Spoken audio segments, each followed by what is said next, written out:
Hey guys, Mike here. So today, I'm here to talk to you about 2018's Mission Impossible Fallout, starring Tom Cruise as Ethan Hunt. In Mission Impossible Fallout, Ethan Hunt and his IMF team, along with some familiar allies, have to race against time after a mission goes horribly wrong. And so we have Mission Impossible Fallout. So guys, today's review was requested by no one. This is what I just wanted to watch because one of my subscribers suggested that I should watch Mission Impossible Ghost Protocol. I'd watch that movie, plus the ones leading up to it. I'd watch the following movie, Mission Impossible Rogue Nation, and now I'm watching the most recent movie in the Mission Impossible franchise, Mission Impossible Fallout. And as the title suggests, this is a re-review because I'd already reviewed this movie when I first saw it when it first came out. And to be honest, I am glad I'm re-reviewing this movie for a number of reasons. The first one being that I really like this movie and any chance to talk about it again is definitely good. And also because a lot of my earlier reviews are just terrible. Granted, a fair few people say that my current reviews are pretty bad as well, but to be honest, even I admit that my earlier reviews are just really bad. I didn't have a lot to say and the videos just weren't really all that well put together. So like I said, this is a re-review of Mission Impossible Fallout. So,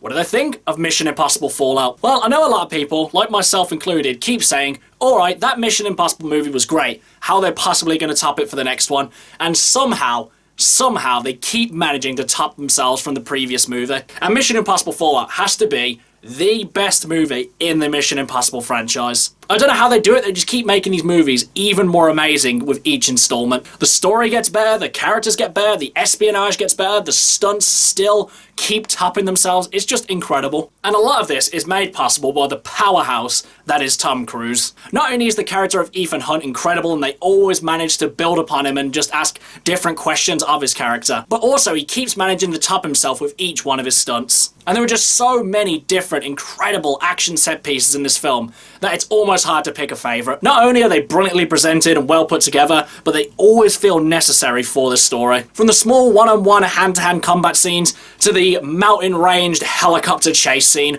all of these scenes are just incredible and always have a place. And the cast as a whole is just as strong as ever.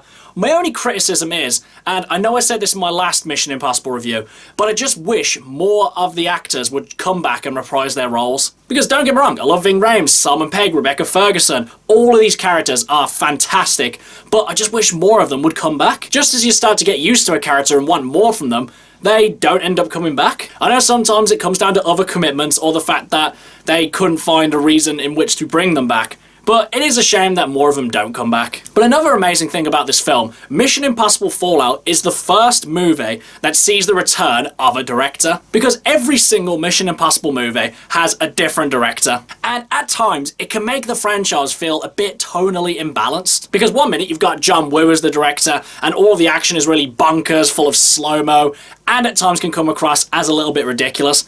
And then in the next moment, you've got J.J. Abrams directing where it's really intense, shaky cam, and there's lots of lens flares, and it makes it feel like a whole different franchise. So seeing director Christopher McQuarrie come back and make an even better movie in the franchise is definitely a very welcome thing. Because other than the story elements, the tone, the direction, and just the overall feel makes this movie feel familiar to the previous one, and makes it ultimately feel like a continuation. And I think one of the key reasons why Mission Impossible Fallout feels like a continuation from the other movie is seeing the return of Sean Harris as his villain, who was definitely one of the highlights of the previous movie. I don't know if I necessarily want him to come back for a third movie, but with how brilliantly these films are written, I'm sure they could come up with a great reason to include him in the next story, if they so choose to do that. But as well, another great addition to the Mission Impossible franchise has to be Henry Cavill's character. Now, I imagine a fair amount of the reason as to why I like Henry Cavill in this movie is probably due to the fact that I just really like Henry Cavill. So I imagine I'm a bit biased towards him. But to be honest, it definitely goes further than that because Henry Cavill's character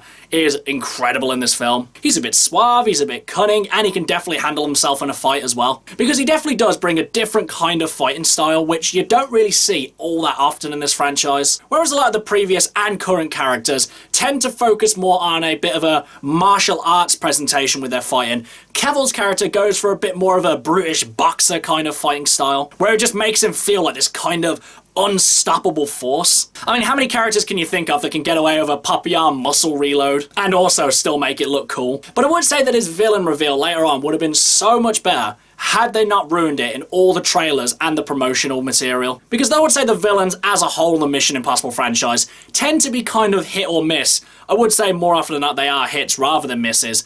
more often than not, they don't tend to be someone who is initially close to Ethan or has a kind of friendly rapport. The only examples I can think of is that it happens a fair few times in the first Mission Impossible movie, and it only really happens once in the third movie. Other than that, the villains don't really have much of a personal relationship to Ethan. I'm not saying that Henry Cavill's character has a pre-existing relationship with Ethan Hunt, but they do definitely get a bit familiar, and they definitely work together before it turns out that he is a villain. And I think that turn would have been so much better, like I said, had they not ruined it. I don't know, it may have ended up still feeling like quite an obvious reveal, but I would have at least liked the chance to pretend that it wasn't. But as well, I would say one of the main reasons a lot of people go to see a Mission Impossible movie is to see the incredible stunt work. And Mission Impossible Fallout has no shortage of this. And I would say that 99% of the time, it definitely hits the mark. The only time I would say that it was a little bit hit or miss was with the skydiving scene. And the only reason I would say that it is kind of a miss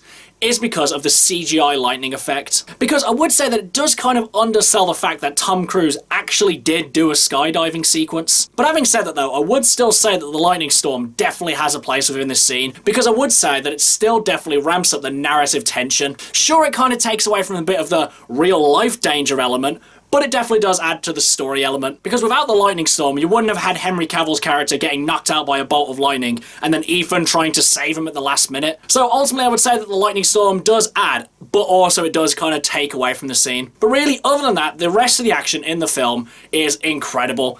And like the franchise as a whole, it just keeps getting better as it goes along, leading up to one of the greatest action set pieces in the Mission Impossible franchise, and probably one of the greatest action set pieces in a movie ever. A stunt so daring and dangerous and entertaining that Tom Cruise got his helicopter license just to be able to perform it. And again, it's just another case of Tom Cruise putting his own life in danger just for our own entertainment. Obviously, there's loads of safety precautions and everything like that, but the way it's presented, you just still feel the actual danger element, because there is a real danger element. Even though it's made safe, there's still a risk factor that it could go wrong and it could be the end of Tom Cruise and not just Ethan Hunt as a character. Overall, guys, Mission Impossible Fallout is an incredible movie. Easily, for me, my favourite movie in the whole Mission Impossible franchise. Fantastic returning characters and incredible new characters. Stunt work is incredible. The story is just as good as it's ever been. Seeing the return of a director is definitely a welcome thing. And I just cannot wait to see what the next movie in the Mission Impossible franchise will be like. And as a whole, watching these movies back to back has just made it even more of an enjoyable experience,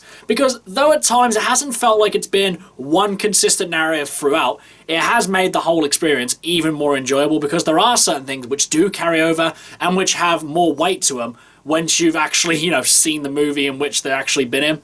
Because when I first saw Mission Impossible Fallout, up until that point, I'd only seen 1, 4, and 5. So some of the scenes which are quite important in this film, I didn't really have the proper context for, but watching the other 5 movies leading up to this one, it just made the whole experience even more enjoyable. For me personally, I do think it's that point in the franchise where they do have to start killing off characters in order to actually feel like there's a danger element to these films. Because don't get me wrong, the stakes are always incredibly high, and the risk factor in real life is definitely there.